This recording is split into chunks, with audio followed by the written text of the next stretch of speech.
I'm going to try to move through this relatively efficiently so that we have plenty of time for discussion with the whole panel. But my name is Rachel Bernstein. I'm an associate editor at PLoS One, and I'm going to spend most of the time talking about the relatively unique publication criteria that we have at PLoS One and what that means for our review process. But first, just to give a little bit of background about PLoS and who we are, stands for Public Library of Science. We are a nonprofit, and we're both a publisher and an advocacy organization, advocating for open access. So that's going to be something that I bring up a lot. We were founded in 2000, and our mission has a number of different aims. We want to, in general, accelerate the progress of science and medicine by transforming research communications. We want to provide tools to help readers overcome barriers in accessing research. And we want to develop innovative approaches to the assessment and reuse of ideas and data. So we decided that the best way that we could achieve these aims was by becoming a publisher. We launched our first journal in 2003, and we now publish 7 journals, which all have quite different editorial models. And so I'll tell you about each of them individually. In October 2003, we launched PLoS Biology, which was followed by PLoS Medicine in 2004. And these are our flagship journals. They're really relatively broad scope and looking for the highest impact research in their fields. And then next we have the community journals, which cover computational biology, genetics, pathogens, and neglected tropical diseases. These are also looking for relatively high impact work in their fields, but obviously their fields are much more specific. And then finally we have PLoS One, which I'll focus on today. It was launched in December 2006, so about 5.5 years old now. So just to give an overview of some of the differences and similarities in our journals. As I mentioned, the biology and medicine, as well as the community journals, do consider impact, whereas PLoS One does not. And that's one of our major distinctions, and I'll be spending a lot of time talking about that. But some of the other major differences are how the staff editors and the academic editors work together to come to decisions for our submissions. So you'll see that all of our journals have academic editors. However, only the flagship journals and PLoS One have staff editors. The community journals are called community journals because they're run entirely by the academics in their community. And those academics really take a lot of pride and ownership of those journals, and we're really happy to be able to facilitate them in taking their journals where they want to go. For PLoS Biology and PLoS Medicine, because they are looking for the highest impact work in their fields, the relationship between the staff editors and academic editors is that they're really working together to come to decisions for all of the submissions that come to the journals. The staff editors are ultimately the ones that are making the decisions, but the academic editors provide some invaluable advice and feedback in terms of finding reviewers and the ultimate decisions for the submissions. At PLoS One, the relationship between the staff editors and the academic editors is completely different. The academic editors are essentially running the entire peer review and decision-making process, similar to the community journals, but the staff editors are there to provide some assistance and support. We have over 3,000 academic editors, so we need to have some staff editors to help maintain consistency in the application of our publication criteria and to just make sure that everything is proceeding correctly. So the staff editors at PLoS One, we really take much more of a backseat role and are really intended to provide support for the academic editors. So to get into more detail about what it means at PLoS One that we're not considering impact, our basic premise is that we think that all scientifically and ethically sound work should be published. So this means that even things like negative results or very incremental advances, which might have a hard time finding a home at other journals, we think that those are important to be published, that they're relevant to the research community, and we want to make them available. And hand in hand with that, we think that the impact or significance should be considered after publication by the community. And we have a number of tools available to help with this sort of labeling of different articles, and we're constantly looking to develop new ones. This is a very active area for us. And something else that's really important to us is to make sure that our editorial decisions are efficient. We think that rapid editorial decisions based on soundness can accelerate scientific progress, especially in an open access environment.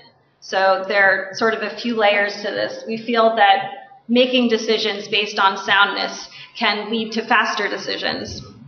And back to the first point, that making all of these results available to the research community will help researchers be able to move forward with their own research more quickly. And finally, we can publish research from all fields of science and medicine in one journal. So this can also help facilitate the more rapid dissemination of results, especially for interdisciplinary work, which might have a hard time finding a home in a more traditional discipline-specific journal. By not limiting our scope, we can consider anything and potentially give readers and researchers sort of a one-stop shop to come look for whatever they might be interested in. So when we have a submission to PLoS One, we ask our editors and reviewers to judge it based on some very specific publication criteria. And I'll go into the details of those criteria more deeply in a minute, but to sort of sum it up, we're asking them to determine if the research is scientifically rigorous, technically and methodologically sound, properly reported. So those are all about the science, but then we also have a few other important things that we look at, including the ethics of the research. We have very high ethical standards for any research that involves humans, animals, anything else where ethical approval might be required or expected. And we also ask them to make sure that the work is in accordance with data availability standards. So this is another element of open access that's not always discussed as much. It's not just about providing free access to the paper itself, but we also want to make sure that readers and researchers have access to the data so that they can analyze it themselves and move forward with research projects that might be interesting to them based on data that have already been collected. We feel, again, that this is really important for accelerating scientific research or scientific progress. And just to hammer home the point, really importantly, we ask them to not evaluate the importance or the impact of the work or any questions about relevant audience. We think of the audience as PLoS One as any interested reader or researcher. So if the work is technically sound and rigorous enough to be published, then it's relevant for us. So before I get into the specifics of the editorial criteria, I just want to give a quick overview of our editorial process to help explain the role of the staff editors and the academic editors. So we start with the staff high-level screen, and this is a really thorough screen for any submission that comes in to make sure that it's appropriately rigorous in terms of its reporting. And this is just a handful of the things that we look for in this initial screen, which include the ethics, as I mentioned before. We also require full declaration of conflicts of interest and funding sources, which will be published with the article if accepted. And these are also going to be available for the academic editor and the reviewers when they're conducting their review of the manuscript, in case it could potentially influence their impression of the manuscript. We also enforce adherence to certain reporting guidelines, for example, Consort or PRISMA, data availability standards, as I mentioned before. And then we also check that the work has not been published elsewhere and that the research topic is in scope for PLoS One. So as I said, we aim to cover everything in science and medicine. We cover things from paleontology, ecology, biology, psychology, but we don't consider social sciences or humanities. So occasionally we do have to reject a manuscript simply for being out of scope, but anything that is within science or medicine we will consider. So you'll notice that pretty much everything that we're looking at in this initial screen doesn't relate to the scientific content of the manuscript. That's really the arena where the academic editor is looking. This is simply to make sure that everything is rigorous enough to move forward for scientific evaluation. So after that high-level screen is completed and the manuscript has been passed along to an academic editor, the editor evaluates the submission and decides whether or not external reviewers are needed. In the vast majority of our cases, I'd say 98, 99% of our submissions are seen by an average of 2 external reviewers, but the academic editors do have the option of making a decision without review if they feel that they have sufficient expertise in the area. But assuming that they do want external reviewers, they'll solicit reviews, and our reviewer pool is any qualified scientist in the world. We don't have an established reviewer board. We really leave it up to the academic editors to make their decisions about who would be the most qualified researcher to evaluate this specific work. So now it's at this step where our publication criteria really come into play, where we're asking the academic editor and the reviewer to consider these criteria. So I'm going to walk you through them. The first is that the study presents the results of primary scientific research. So this is relatively straightforward. One thing it means is that we don't accept any type of secondary literature. So any reviews or opinion pieces or essays, we don't consider it PLoS One. So every article that we publish is a primary research article. Second criteria is that the results reported have not been published elsewhere.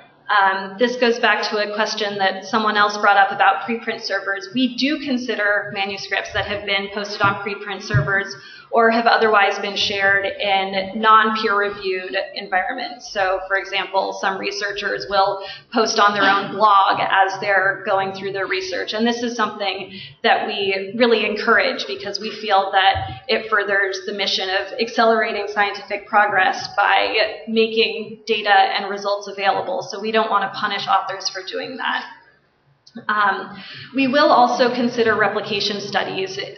This can be a bit of a gray area, but in many cases we find that replication studies can be valuable and there's not necessarily a reason to exclude them from the literature. So when we say results have not been published elsewhere, we mean these exact results by these exact authors, not that,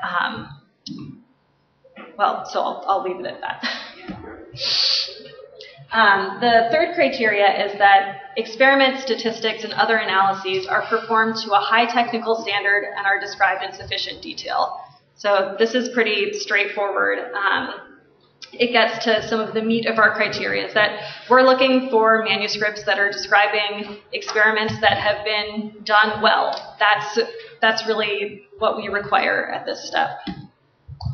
And then the corollary is that conclusions are presented in an appropriate fashion and are supported by the data. So not only do the experiments need to be conducted appropriately, but the manuscript also needs to be written up appropriately. So a lot of authors have been trained to maybe spin their data to be more important or more interesting than it actually is so that it can get into a higher impact journal. And we really want to avoid that sort of writing. We really want to encourage our authors to not overstate their conclusions and to just be clear and concise in terms of what they've done and what it means. And We also ask our editors and reviewers specifically to be wary of statements of impact or novelty, because this is another way that authors sometimes try to sort of overstate their conclusions and maybe say something that isn't quite correct, and we would prefer that they just not say it at all.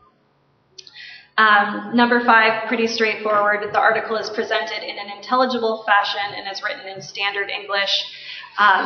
We don't require perfect English.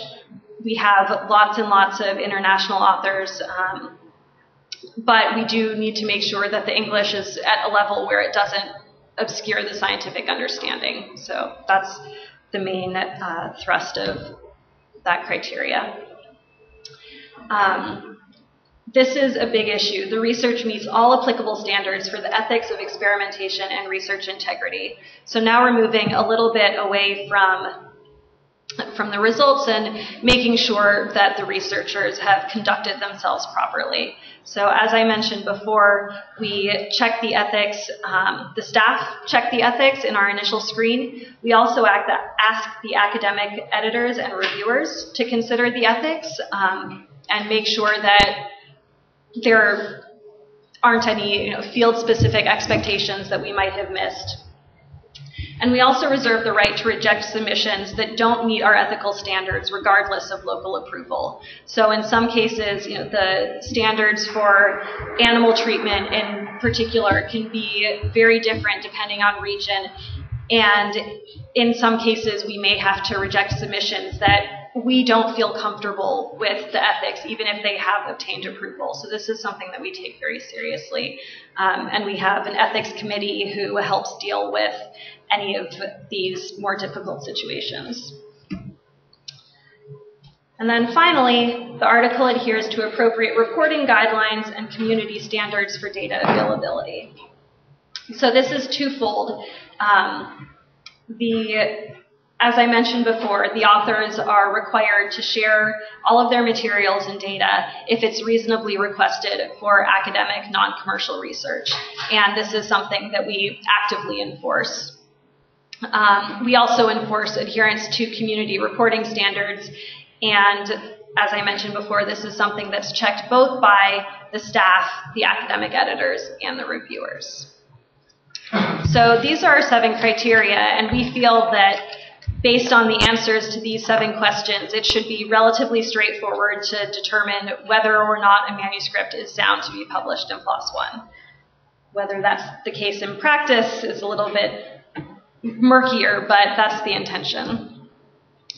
So just to come back to our editorial process, once the editor has received the reviews or conducted a review himself, he or she can make a decision. And then we do another staff high-level screen, and this is to help provide some support for the academic editors, make sure that they are adhering to our publication criteria, make sure that everything is functioning as it should. Not getting involved with the science, but just making sure that the PLoS One procedures have been followed appropriately. And then finally, as a level of both acknowledgement and accountability, the academic editor's name is included in the published article. So we really expect the academic editor to take responsibility for the articles that they've handled. Ultimately, they are the ones who we will go to if there are any questions or concerns about the results that are presented. And so the way that I've drawn it out here, we have the staff being involved sort of at the front end and the back end, but we are also always available to provide support for the academic editors during the review process if they request it. So it's finding the right balance between not feeling like we're breathing down their necks, but knowing that we're here to help support them. So just to go back to the criteria and sort of show you what the staff spend most of our time considering and what the academic editors and reviewers spend most of their time considering, we really need the academic editors to consider all of the publication criteria. Whereas the staff editors, the ones that we don't pay as much attention to, are number 3 and 4, the ones that deal with the scientific rigor, because this is something where we really are trusting the academic editors and the reviewers to have made the appropriate decisions.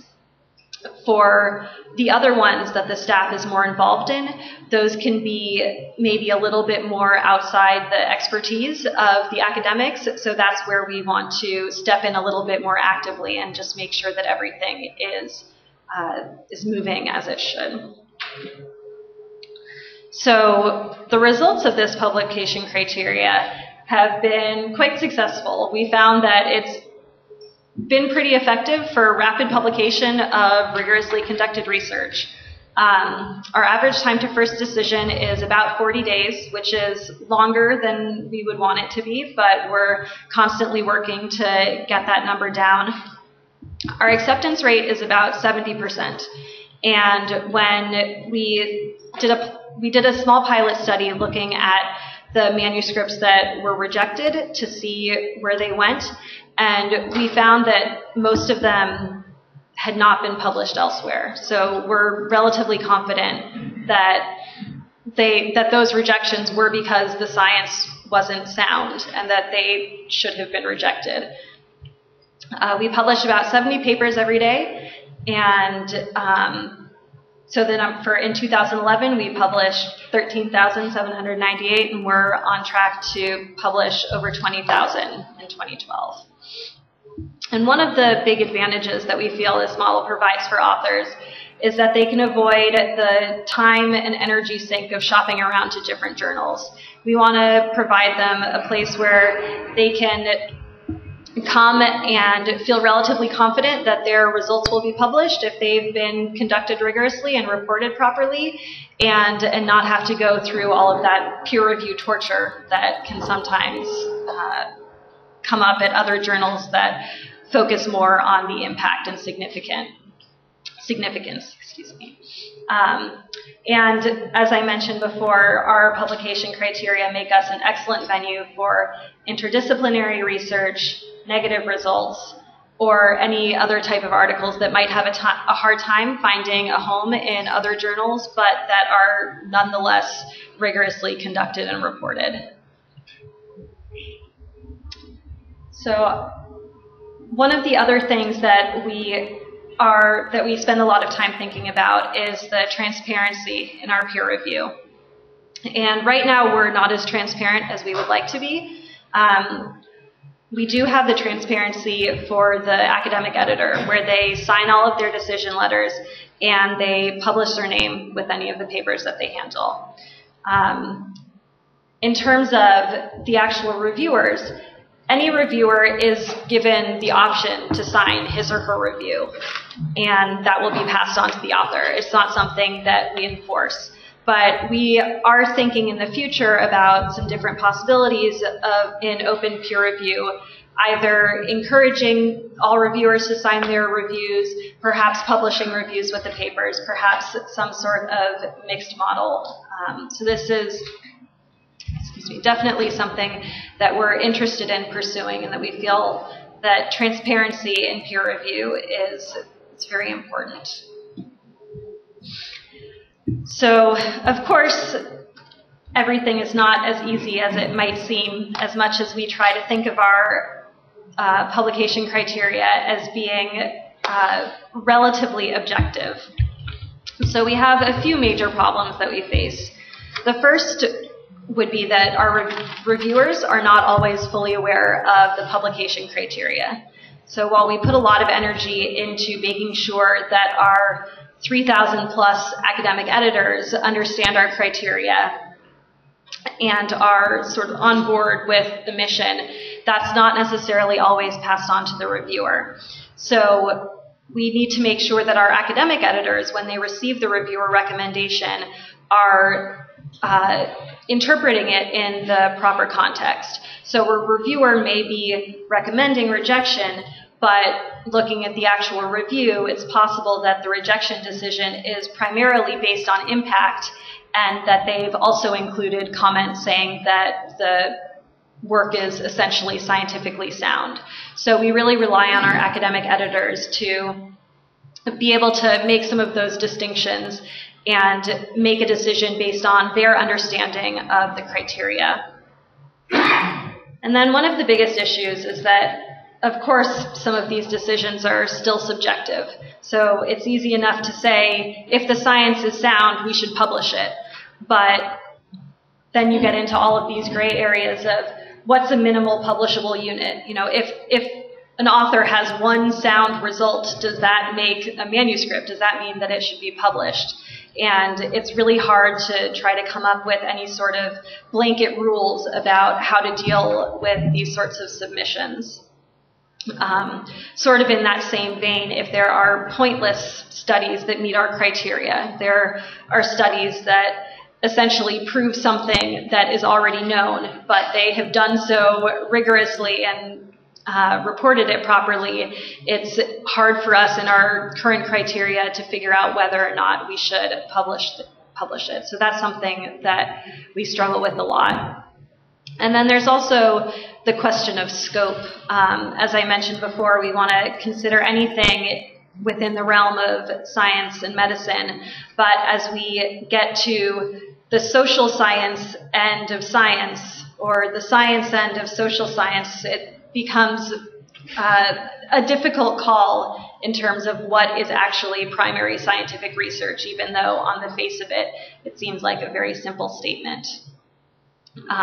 So that's really where the staff editors come in, is to help deal with all of these gray areas, all of the places where the academic editors might have some trouble. And we're really there to help ensure some consistency in the decision-making process and make sure that our publication criteria are being followed as closely as possible. And one of the other important aims at PLoS is to help provide some good tools for post-publication evaluation. And I prefer this term to post-publication peer review, because I feel like when people say post-publication peer review, it has the connotations of peer review, which we think of as considering the actual soundness of the science. And at PLoS One, where that's all that we're considering in the peer review, and it's not going to be published if it doesn't meet those criteria, that's not what we're looking for post-publication. What we're looking for is really a more nuanced evaluation. So that's just my plug to not use post-publication peer review because of potential confusion. So the main two things that we have currently in place for post-publication or evaluation are our commenting function and our article level metrics. And I don't have a lot of information about either of these for you right now, because it seems I wanted to keep the focus on the peer review. I'll give you just a brief picture. So I'm sorry that these screenshots are so poor, but this is a commenting thread from one of our papers. It has 11 comments, which is quite a bit. This is an author who was very active in encouraging any people who he interacted with outside of the PLoS website, either by email or by Twitter, to transfer that interaction into the commenting thread. So it was really nice that he did that. And just to pull out one of the comments, this is, you're not supposed to be able to read any of it. I just wanted to show you that these comments, it's not like, hey, good article. These are actually in-depth scientific discussions of the content of the article. So we feel that the commenting option has a lot of potential. We also feel like we know that it's not used to its full extent right now. And I think probably, only a few percent of our manuscripts have comments on the actual manuscript. And we sort of speculate about some of the reasons why readers are so hesitant to leave comments. If it's that they don't feel comfortable making statements in such a public forum, if they don't feel that they will get the academic recognition that they would want if they were to put a more detailed comment. So it actually is related to some of the issues with open peer review and publishing those reviews in terms of what are the motivations of these people who are interacting with the manuscripts, and how can we best help facilitate discussion around these manuscripts to make it more than just the actual document that the authors have provided. So that's all I'm going to say about commenting. And then this is just a brief overview of our article level metrics that are currently available. So over on the right is a screenshot of the metrics tab that's available for any manuscript. And again, I apologize if this is blurry. But basically at the top you have usage statistics, both in terms of views and downloads, and that's what that plot is showing as well. And then we have the list of citations, including Scopus, Crossref. We have use on social networks like Mendeley and Facebook and Cite You Like, any mentions on blogs or other sort of media coverage. And then at the bottom we also have PLoS reader usage, which includes ratings of the article and comments. So similar to the commenting system, which I discussed earlier, a lot of this is relatively underused. The metrics are a little bit better because it's pulling from lots of other sources where users are a little bit more active, but we're constantly thinking about new metrics to pull in and what really the relevant metrics are for people to provide a better understanding of how important an article might be to any given readership, either a very focused readership, more general readership, and how to really add some value to our content. So just to finish up, what we feel like we've shown at PLoS One is that judging manuscripts based on scientific soundness rather than impact is a successful publishing model. We find that our publication criteria can definitely be confusing or counterintuitive for some academics, both editors and reviewers, but that with support from the staff editors, these difficulties can be overcome. And that tools like commenting and article level metrics and other sorting functionalities are really crucial for giving readers a way to deal with this ever-growing body of work that is being presented to them. So with that, I'm happy to take any questions.